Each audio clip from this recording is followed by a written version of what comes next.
been issued today against me, and this press release has been released by a conglomerate of recognized tribes in Lamka, Outer Manipur, called the Indigenous Tribal Leaders Forum, or the ITLF.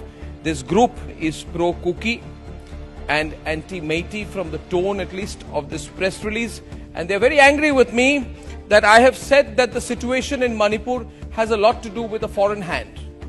They say there is nothing called a foreign hand. And they have said that Arnab's information was imprecise and devoid of real intelligence data. The army intelligence on the ground could confirm if China or the US is being involved. Well, my response is the ITLF is being naive. The intelligence agencies never put out information publicly, but the information that I have is, in my view, completely correct.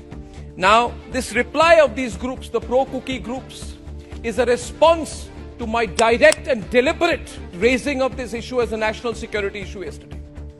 You see, viewers, people who threaten India's national security like to say ethnic conflict, local conflict, conflict of indigenous people. This is exactly the kind of language that the Maoist terrorists use. They never call themselves terrorists. They never say they are carrying out an armed war against India. They say, no, it's a fight of indigenous groups. And therefore, I reject this reply of the ITLF with all the conviction at my command. I request the ITLF leaders, I request all tribal leaders and all tribal groups in Manipur, Kuki and Métis, to recognize the fact and to accept the fact that nobody can be allowed to wage war against the Indian state. Anyway, the ITLF has got it completely wrong. They say that there is no foreign hand. That is a figment of Arnab Goswami's imagination. Whereas they don't realize that in their own press release, where they say there is no foreign hand, in para 3, in para 5 they accept the fact that there is a foreign hand. In para 3 they say the Kuki-Zo conflict has nothing to do with Myanmar, US or China. It is a purely ethnic cleansing program of the Métis against the Kuki-Zo. However, they contradict themselves in para 5 in their own press release, where they say a Métis activist publicly stated on social media that she has procured drones equipped with bomb dropping capabilities from the United States to bomb the Kuki-Zo inhabited areas. So they have themselves admitted, of course they are accusing the other side of working together with American interests to bomb them. My question to them is, who are they working with to bomb the other side? This is the answer that the ITLF needs to give us, instead of giving us a defensive kind of press release.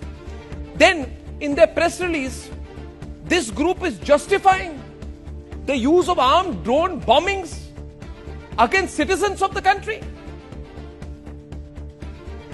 And my question to them is, who are they to grant themselves the right to bomb any part of Indian territory in whichever way possible, or to support those who do so?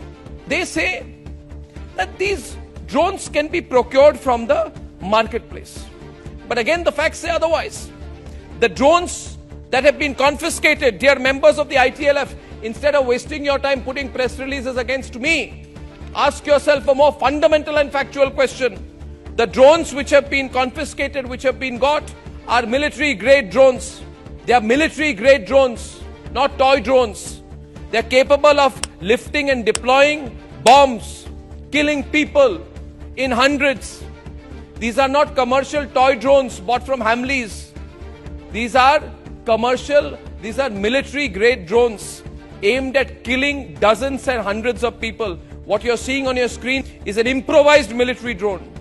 The exact same quadcopter specifications, 3D printed parts, highly sophisticated, glued and screwed together to improvise a drone capable of carrying a heavy military payload.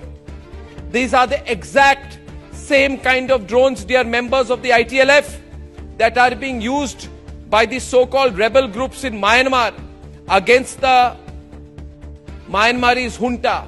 And whether you like it or not, these are the exact same drones that are supplied by the Chinese. Now, don't tell me, dear members of the ITLF, that this is a coincidence. It's not a coincidence. If you're accusing the other side of working with the Americans, somebody will accuse you of working with the Chinese. How is it a coincidence? How is it a coincidence that these are Chinese drones? The nation wants to know. everything that has been recovered recently is high military grade. They say there is no foreign involvement, but the facts of the matter are quite different. There is official information from the Manipur police that I am about to quote. In the most recent raids in Manipur, the police has confiscated a large cache of arms, and all of it is military grade. 10 12-inch single-bore barrel rifles, military grade. Mortar, military grade. 9 mortar barrels found, military grade. 29 gelatin sticks, military grade. 30 high-tech detonators, military grade. 10 meters of fuse. 2 rockets. Where are these military grade rockets coming from? Are you telling me that some ethnic tribes have started manufacturing these high-tech, China-inspired and probably China-procured military-grade ammunition, radio sets, AK-47s? I really think that instead of trying to tell me how to be a media professional, these people should ask themselves, is it not also true that somebody invited the foreign media? They say there is no foreign connection to protest against the inclusion of Métis in the ST category. I want to ask, who invited the foreign media to Manipur in early May 2023, the day when thousands turned up for the Tribal Solidarity March, when not even the media in Delhi had any idea what was going to happen? Why is it that dozens or hundreds of foreign media landed up at that point of time? Violence erupted just the next day. 220 people died, 60,000 people were displaced. If a difficult question is to be asked, I would say, who invited the foreign media? Who had a tip-off? Did anyone get a sense that violence was about to happen? Or did the foreign media land up miraculously, coincidentally, and it all happened and they happened to be there? Does this happen anywhere else in the world? And don't fool yourself, ITLF, if you feel that issuing statements against me and claiming that all people asking for a cookie land are being targeted. Don't brush aside the most pertinent questions. I am against the burning of buses, the burning of churches, the attacking of temples, the targeting of temples and churches. But you must understand as well, what do I ask for? I ask for a united India, a united Northeast, a united Manipur. You don't have to lecture me. I am from the Northeast, and I believe the future of Manipur will be better if Manipur is united, if the Northeast is united, if India is united, if we are all nationalists first. And since we are all nationalists first, I would like to ask the ITLF, who has issued a press release against me, that I will take you on facts. Is it not true that the ITLF General Secretary had called for quote-unquote self-rule? As a nationalist Indian, I firmly stand against anyone and any group that tries to threaten my country's sovereignty, that says if their demands are not met, they will establish self-rule. In certain districts, was an FIR not registered against that person? And after an FIR was registered, they have now started talking about the fact that they want a union territory instead. But did they not talk about self-rule? Unfortunately, there are politicians in India who will fly in, fly out like Rahul Gandhi, try to foment trouble, incite trouble and go away, but they will not take responsibility for the situation. And I need the ITLF to understand.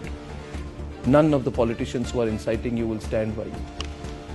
Will stand by your families, will stand by the people of Manipur, will stand with the people of the Northeast. The only way is to remain united. I am for peace in Manipur. I want all groups to come together to shed violence. I need political incitement to end. We all must ensure political incitement ends.